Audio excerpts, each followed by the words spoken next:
Saint Teresa of the Roses, I will come to you each night, near the altar in the chapel. I will pray by candlelight. Saint Teresa of the Roses, won't you kindly hear my prayer? Give your blessings to my sweetheart and the love that we both share.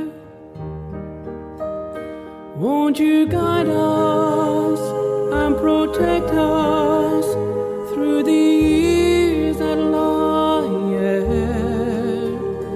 Won't you fill our hearts with sunshine on the day that we are wed? You're the little flower of heaven, guiding all who come to you. Saint Teresa of the Roses, I know you'll make my prayer come true. Jien Sister Teresa nsellim lekun il-ekar programm ieħor Santa Teresa tal-Bambin Ġesu tal-limna il-paċi miegħek insejħu Trinità Qaddisa fostna fl-isem tal-Missier u tal-Iben u tal-Ispiritu Santu. Amen. Ninġabru eżis semmieħa ngħidu din it-talba flimkien. Alla ta' mħabba bla qies, int wett is-saltna tiegħek li ċkejknin u lumli. Ejna nimxu fit-triq tal-fiduċja li qed tallimna tant tajjeb. Santa Teresina tal-Bambin Ġesu sabiex bit-talb tagħha iva aħna naslu biex narfu il-glorja tiegħek għal dejjem bi Kristu Sidna. Amen. Qegħdin nimxu ma' din il-qaddisa nafu li issa hija marida sew, qegħdin insegwuha tikteb il-manuskrittri lill-Madre Superjura tagħha fej qaltilha li minn x'ħin daħlet fil-Karmelu dejjem ħasbet li jekk Ġesu ma jħodix is-sema malajr kien se jkollha x-xorti li ttir, ġifri li tmur fil-missjoni. U l-aħħar darba fakretna qatt ma jiena sejra ninsa it-tieni ta' Awwissu tal-1896 il-jum li fih telqu il-missjonarji. Fih kien hemm kliem bis-serjetà bdiet tgħid dwar it-tluq ta' oħti Madre Agnesa ta' Ġesu. U ma rrid nagħmel kieku ebda ċaqliqa biex infixkel it-tluq tagħha. Dana kollu ħassejt swit il-qalb kbir. Għax sibt li ruħi li kienet tħossek malajru mimlija ħlewwa ma kienx magħmula biex ngħix għal perwieħ li ma kinux jifhmuha għax oħta kienet tifhimha ħafna.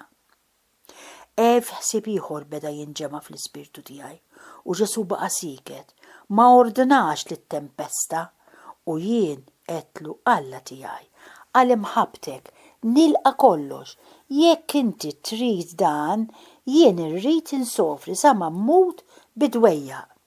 U Ġesu baqa' kuntent bl-iva tiegħi. Imma xi xhur wara ġifieri ma telqiet ċoħ ta' Polin, imma xi xhur wara beda jissemma tluq ta' Sor Genoveffa u ta' Sor Marija toħta l-oħra. U din kienet ċorta oħra ta' tbatija tas-sew intima, tas-sew profonda, bdejt inġib quddiem għajnejja tiġrib kollu, il-qerq kollu li kienu għad iridu jħabtu wiċċhom miegħu u s-sema tiegħi tgħatta għal kollox bis-sħab. Il-qiegħ ta' qalbi biss baqa' fil-kalma u l-paċi għalkemm inkollha dawk it-tribulazzjoni kollha fil-ġewwieni ta' qalba kienet tħoss kalma u paċi. Dak li jiġrilu min ikun maqut mal-maħbub tagħna Ġesu. Madri maħbuba tiegħi l-aqal tiegħek kellu l-ħila jara fir-rida talla u fismu inti ordnajt lin-novizzi li ma joqogħdux jaħsbu li jħallu warajhom il-bennina ta' tfulija reliġjuża tagħhom. Iżda x-xewqa tajba tagħhom int fimthom għax inti nnifsek madri kont labt f'żożitek li tmur f'pajjiż fil-missjoni. U b'dan il-mod li sikwiet ix-xewqat tal-ommijiet isibu eku fruħu lidhom u madri għażiża tiegħi. Ix-xewqa apostolika tiegħek bħalma taf, issib eku fidil fruħi. Ħalini nisqarlek għaliex taqt u għadni nixtieq li biex immur fard barranija jekk il-Verġni Mbirka tfejjaqni inħalli warajja l-oażi ħelwa fejn qiegħda ngħix ħinja taħt il-ħarsin tiegħek ta' Teħtieġ sejħa kollha kemm speċjali madri tiegħi biex tmur tgħix monasteri karmelitani barranin u dan qed tuli int għax ħafna rwieħ jemnu li jkunu msejħa għal dan bla ma jkunu ta' bilħaq. Intet li wkoll li jinkelli din il-vokazzjoni u li saħti biss kienet ta' tfixkil. Naf tajjeb li dan it-tfixkil jgħid mill-ewwel jekk Alla jsejjaħli il-bogħod. Għalhekk ngħix mistrieħa. Jekk xi darba jkolli nħalli warajja l-Karmelu għażiż tiegħi dan ma jkunx bla ma nibqa' midruba. Ġesu ma tanix qalb ibsa li ma tħoss u sewwa sew għax niflaħ insofri nixtieq nagħti lil Ġesu kollu li nista' nagħtih. Madre maħbuba, ngħix mingħajr it-tgarfix ta' tħassib ta' din l-art imsejkna. Għandi biss naqdi l-missjoni ħelwa u ħafifa li inti afdajt li fidejja. Hawn ninsab imdawra biħsibijiet materni tiegħek għalija u ma nħossx il-faqar għax qatt ma naqasni xejn. Issa hawnhekk dan il-kliem irridu nifhmuh skont dak li l-Qaddisa femet li kienet titlob minna il-weda tal-faqar. Għax fil-fatt nafu li fil-ħajja reliġjuża tagħha baqgħet nieqsa wkoll minn ħwejjeġ meħtieġa l-aktar f'dak li kien il-biż ikel u kol saħansitra waqt il-marda kif li ħakmita. Iżda fuq kollox, hawn jiena maħbuba minnek u mis-sorjiet kollha u din li mħabba lejja hija tassew ħelwa lija. U għalhekk li jiena noħlom monasteru fejn ħadd ma jkun jafni. Fejn ikun jeħtieġ li nsofri l-faqar in-nuqqas ta' affett u fl-aħħar mill-aħħar l-eżilju tal-qalb. Mhux bil-fema li nagħti xi qadi lil Karmelu li jkun irid jilqani li jiena lesta nħalli warajja dak kollu li huwa għażiż għalija. Kieku bla dubi jiena nfittex li nagħmel kull ma nista' iżda nara fin-nuqqas ta' ħila tiegħi u naf li meta nagħmel mill-aħjar xorta waħda ma tasalx nagħmel it-tajjeb minħabba li kif diġà qed ma għandi ebda għarfien tal-ħwejjeġ tal-art.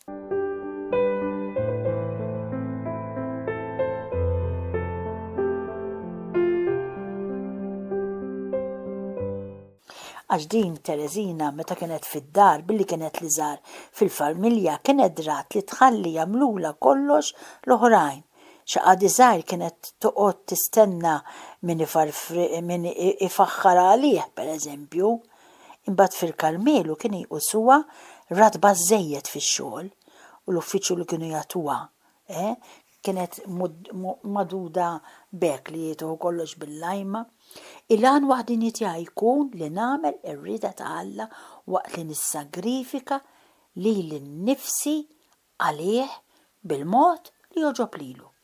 Ta' bilħaq inħoss li ma jiena se nkun imqarqa b'ebda mod għax meta wieħed ikun lest qadbatija safja bla ma jfittex li jnaqqasha li kemm ferħ isirlu sorpriża li ma jkunx qiegħed jistennija. Imbagħad, madre inti taf li minna nfisha tbatija ssir l-aktar għena kbir meta wieħed iffittxa bħala l-aktar prezzjuża fost it-teżori kollha. Fittex it-tbatija di bħala teżor.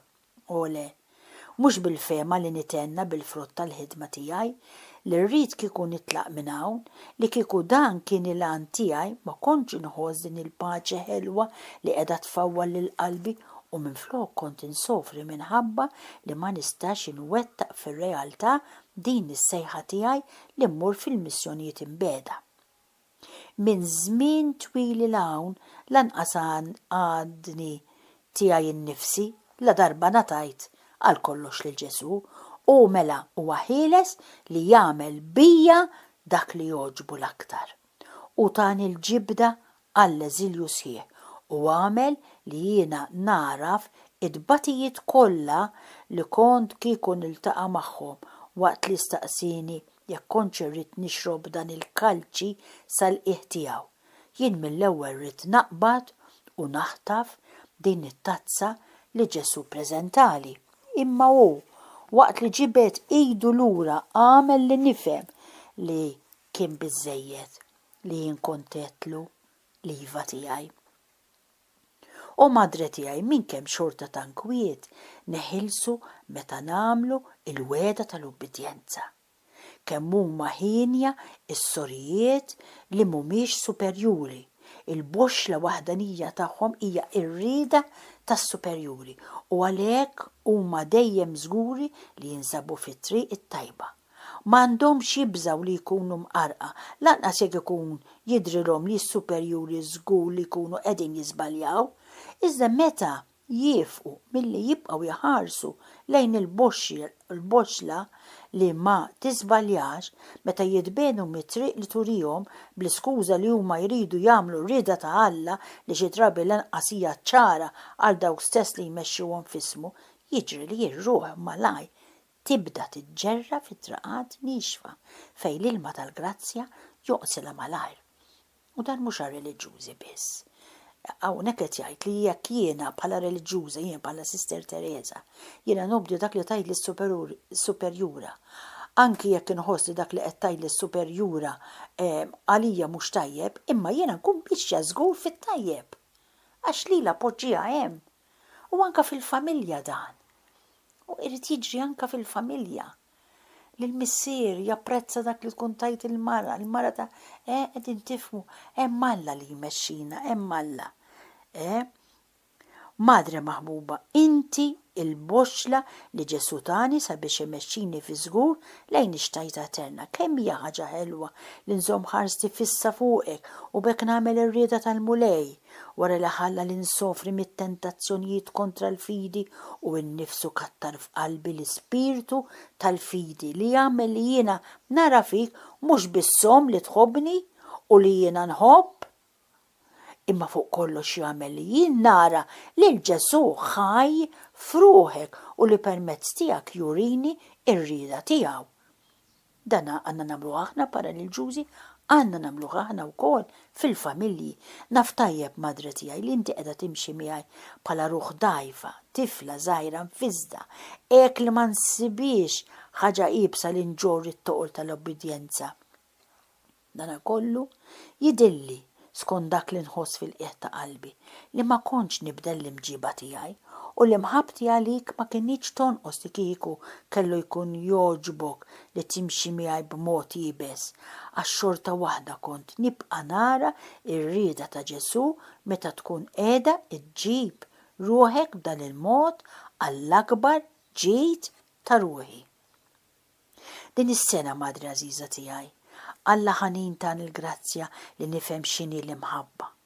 Qabel kont nifhimha huwa minnu, iżda mhux b'mod perfett għax qatt ma kont ħadt fil-fond tat-tifsira ta' dan il-kliem ta' Ġesu.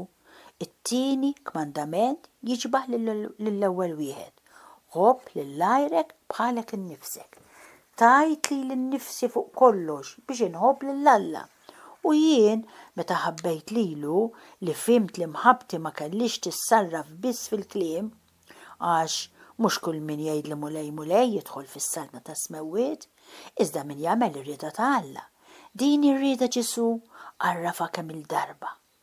Ikolli ngħid f'kull paġna tal-Evanġelu tiegħu, imma fl-aħħar ikla meta hu kien jaf li l-qalb tad-dixxipli tiegħu kienet qiegħda tħeġġeġ b'imħabba aktar qawwija għalih li kiena ingħata lilhom fil-misteru li ma jistax jitfisser tal-Ewkaristija tiegħu, dan il-mulej ħelu rid jagħtihom kmandament ġdid. Biħlewa li ma tistax tintwera bil-kliem għalilhom nagħtikom kmandament ġdid li tħobbu lil xulxin u li bħalma ħabbejtkom jien hekk ukoll tħobbu intom lil xulxin. Is-sinjal li minnu kulħadd jaraf li intom dixxipli tiegħu huwa li tħobbu lil xulxin. Bliema mod Ġesu ħab lid-disċipli tiegħu. U għaliex ħabbhom? Ma kienux il-kwalitajiet naturali tagħhom li setgħu jiġbduh, la darba bejnhom u bejnu kien hemm bot li ma jitkejjilx, u kien ix-xjenza l-erf etern waqt li huma kienu sajjieda msejkna li ma jafu xejn u mimlijin biħsibijiet tal-art. B'dana kollu Ġesu sejħilhom ħbiebu, ħutu. Irid jarahom isaltnu miegħu fis-saltna ta' missieru. U sabiex jiftħilhom din is-saltna irid imut fuq is-salib għax kien qal ma hemmx imħabba akbar minn din li wieħed jagħti ħajtu għal dawk li jħobb. Madre maħbuba, meta qatt nimmedita dan il-kliem ta' Ġesu fimt kemm kienet nieqsa mill-perfezzjoni imħabbti għal ħuti. Rajt li ma kontx inħobbhom kif Alla jħobbhom, ma issa nifhem li l-imħabba perfetta tinsab filli nistabru bin-nuqqasijiet tal-oħrajn. Ma noqogħdux nistaġbu bid-djufija tagħhom. Kemm huwa importanti dan il-paragraf. Nintrefaw fuq il-fuq bl-eżempju tajjeb li nieħdu mill-inqasat ta' virtù li narawhom jitħarġu fihom. Imma fuq kollox fimt li l-imħabba m'għandix tibqa' magħluqa fil-qiegħ ta' qalbna. Ġesu qal ħadd ma jixalmu sbieħ u jqegħdu taħt il-mod iżda fuq l-imnara biex idawwal lil kull min ikun fid-dar. Jidirli li dan il-mużbieħ irid ifisser l-imħabba li għandha ddawwal u tferraħ mhux biss lil dawk li huma l-aktar eżis għalina, imma lil dawk kollha li huma fid-dar bla ma jitħalla barra ħadd minnhom. Anki meta narawhom jiżbaljaw. Dan għalikom familji, dan għalina fil-kunventi tagħna. Meta l-mulej ordna lil poplu tiegħu biex iħobb lill-ajru bħalu nnifsu u kien għadu ma ġiex fuq din l-art għalhekk billi kien jaf biżżejjed sa fejn kull wieħed jasal fl-imħabba tiegħu innifsu ma setax jitlob mill-ħlejjaq tiegħu imħabba tal-proxmu akbar minn din. Iżda meta Ġesu jagħti lill-apostli tiegħu kmandament ġdid, il-kmandament tiegħu stess kif isejjaħlu aktar il-qudiem, ma jgħidx aktar li inħobbu lill-proxmu bħalna nfusna, imma kif ħabbu hu Ġesu u kif jibqa' jħobbu sa tmiem is-sekli. Mulej naf li int ma tordna xejn li ma jistax isir. Inti taraf aktar minni djufija tiegħi, in-nuqqas ta' perfezzjoni tiegħi, għalhekk inti taf tajjeb li jiena qatt ma jinse nkun nista' inħobb lil ħuti s-sorijiet bħalma ħabbejthom int sakemm inti nnifsek u Ġesu tiegħi ma tibqax tħobbhom fija. U għax int trid tagħtini din il-grazzja li għamilt kmandament ġdid.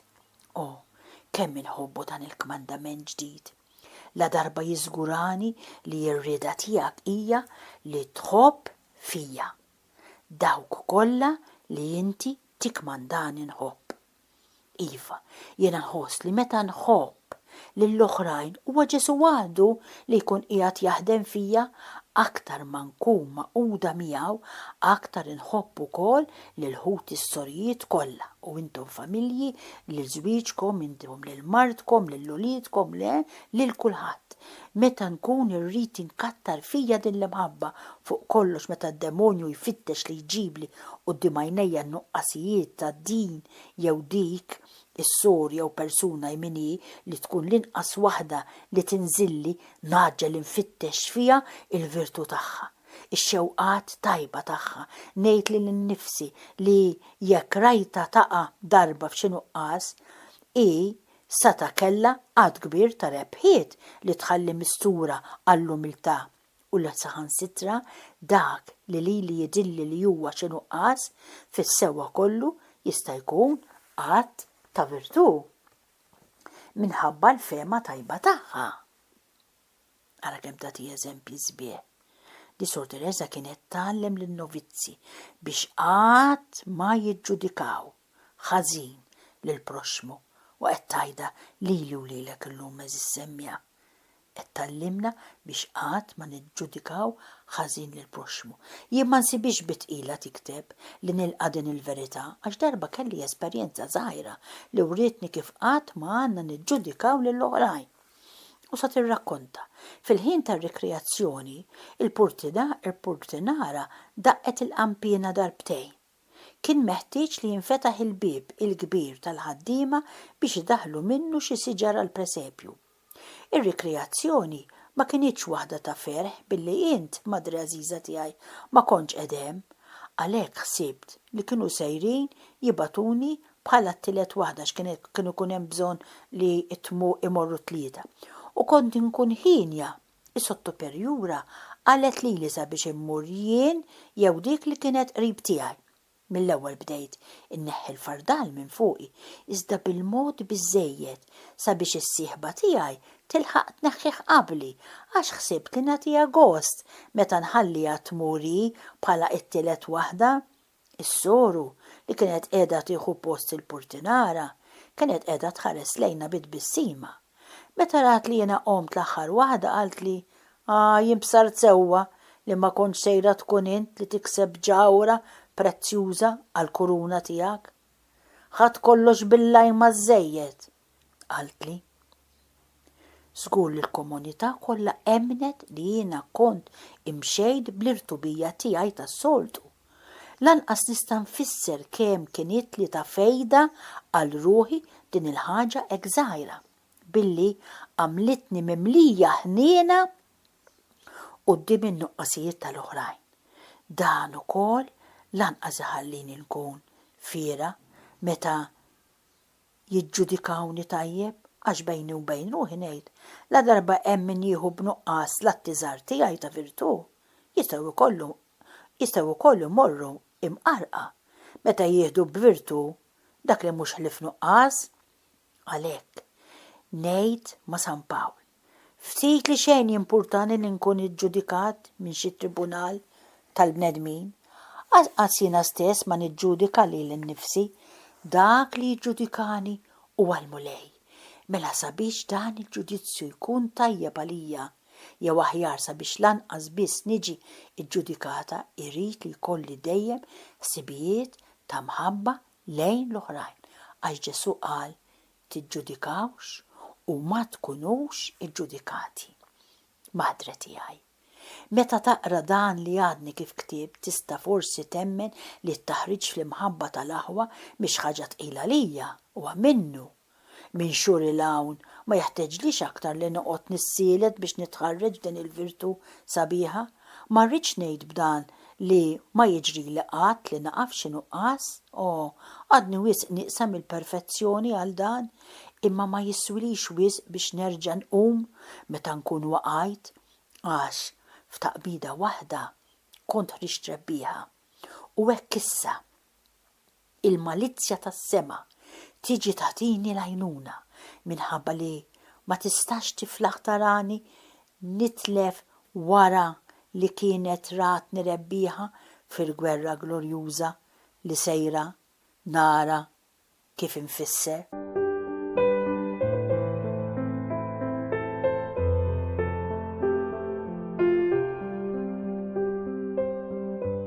U għaw ġej xi eżempju ieħor. Fil-komunità hemm soru li għandha t-talent li ddejjaqni f'kollox. L-imġiba tagħha kliema l-karattru tagħha nqishom ħwejjeġ li jdejquni ħafna. B'dana kollu hija reliġjuża qaddisa li żgur li toġob ħafna lil Alla. Għalhekk billi jien ma rridx inċedi għall-antipatija naturali li kont qiegħda nħoss ġewwa fija, qed li nnifsi li l-imħabba m'għandix tinstab fis-sentimenti, iżda fil-għamil. Mbagħad rajt kif nagħmel għal din uħti dak li kont kieku nagħmel għal dik li nħobb l-aktar. Kull darba li kont niltaqa' magħha kont nitlob l-Alla lija waqt li nofrilu l-virtujiet u l-merti kollha tagħha. Kont inħoss li dan li Ġesu kien jogħġbu għax ma jinstab ebda artist li ma jħobbx li jfaħħar għall-emili deħ u Ġesu l-artist tal-erwieħ ikun ħini meta ma niqfux fuq dak li jidher minn barra biex minn flok waqt li nidħlu l-ġewwa sas-santwarju l-aktar ġewwieni li hu għażel b'amartu nibqgħu mistaġba biżbuħitu. Xi ġmiel, ma kienx biżżejjed għalija li nitlob għalija għal din uħti li kienet qajjem fija qatt ta' taqbijiet ġewwenin, imma fit-tiext qalet ukoll li nagħmlilha l-qati kollu li stajt. U meta kienet tiġini it-tentazzjoni li nweġġibha b'mod b'gof, kont nibqa' kuntenta li nagħtiha l-isbaħ bis-sima tiegħi ta' mħabba. Mallum se niqafgħu miżis semmija, inkomplu darb'oħra jekk Alla jrid. Sa dan it-tant jiena nsellimlek u nirringrazzjak ukoll li kont magħna għal dan il-programm Il-Paċi miegħek. Saint Teresa of the Roses, I will come to you each night, near the altar in the chapel, I will pray by candlelight. Saint Teresa of the Roses, won't you kindly hear my prayer? Give your blessings to my sweetheart and the love that we both share. Won't you guide us and protect us through the years that lie ahead? Won't you fill our hearts with sunshine on the day that we are wed? You're the little flower of heaven, guiding all who come to you. Saint Teresa of the Roses, I know you'll make my prayer come true.